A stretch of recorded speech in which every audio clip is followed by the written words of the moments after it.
ಹೊಟ್ಟೆ ಹಸಿವಿರುವಾಗ ಯಾರು ಏನ್ ಹೇಳಿದ್ರು ಕೂಡ ಕೇಳಿಸೋದಿಲ್ಲ, ಬಿದ್ದು ಹೋಗಲ್ಲ. ಅದಕ್ಕೋಸ್ಕರ ಸತೀಶ್ ಅವರು ಅಭಿಮಾನದಿಂದ ಹೇಳ್ತಾ ಇದ್ದಾರೆ, ಬಹಳ ಸಂತೋಷ. ಆದ್ರೆ ಅವ್ರು ಹೇಳ್ದಂಗೆ ನಾನು ನಡ್ಕೊಳ್ಳಲ್ಲ. ಆಯ್ತು ಸಿದ್ದಪ್ಪ, ಕುತ್ಕೊಳ್ಳೋ ರೆಡಿ ಅಲ್ಲಿ ತೆಗಡಲಿ ರೆಡಿ. ಎಲ್ರಿಗೂ ನಮಸ್ಕಾರ.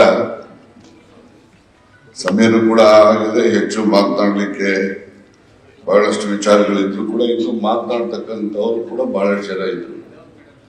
ಅವರೆಲ್ಲರ ಕ್ಷಮೆಯನ್ನ ಕೋರಿ ನಾನು ಹೆಚ್ಚು ನಿಮಗೆ ಅನಾನುಕೂಲ ಆಗದ ರೀತಿಯಲ್ಲಿ ಕೆಲವು ಮಾತುಗಳಲ್ಲಿ ನನ್ನ ಭಾವನೆಗಳನ್ನ ನಿಮ್ಮ ಮುಂದೆ ಹಂಚಿಕೊಳ್ಳಿಕ್ಕೆ ಬಯಸ್ತೇನೆ.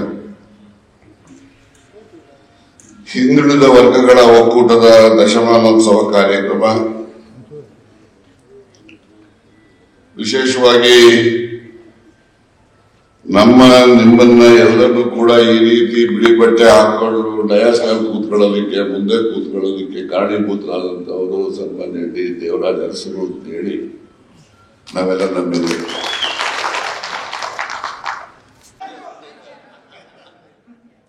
ಹೊಟ್ಟೆ ಹಸಿವಿರುವಾಗ ಯಾರು ಏನ್ ಹೇಳಿದ್ರು ಕೂಡ ಕೇಳಿಸೋದಿಲ್ಲ, ಬಿದ್ದು ಹೋಗಲ್ಲ.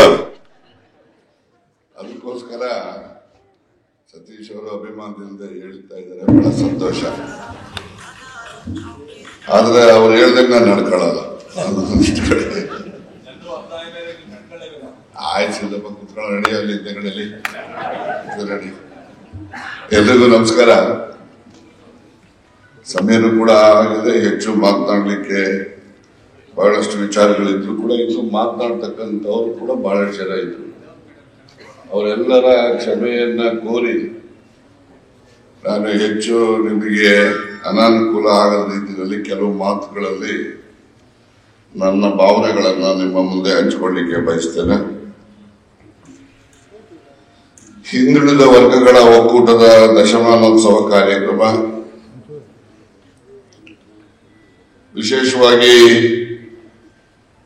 ನಿಮ್ಮನ್ನ ಎಲ್ಲರೂ ಕೂಡ ಈ ರೀತಿ ಬಿಳಿ ಬಟ್ಟೆ ಹಾಕೊಂಡು ಡಯಾಸ್ ಮೇಲೆ ಕೂತ್ಕೊಳ್ಳೋದಕ್ಕೆ, ಮುಂದೆ ಕೂತ್ಕೊಳ್ಳೋದಕ್ಕೆ ಕಾರಣೀಭೂತರಾದಂತವರು ಸನ್ಮಾನ್ಯ ಡಿ ದೇವರಾಜ್ ಅರಸರು ಅಂತ ಹೇಳಿ ನಾವೆಲ್ಲ ನಂಬಿದ್ದೇವೆ.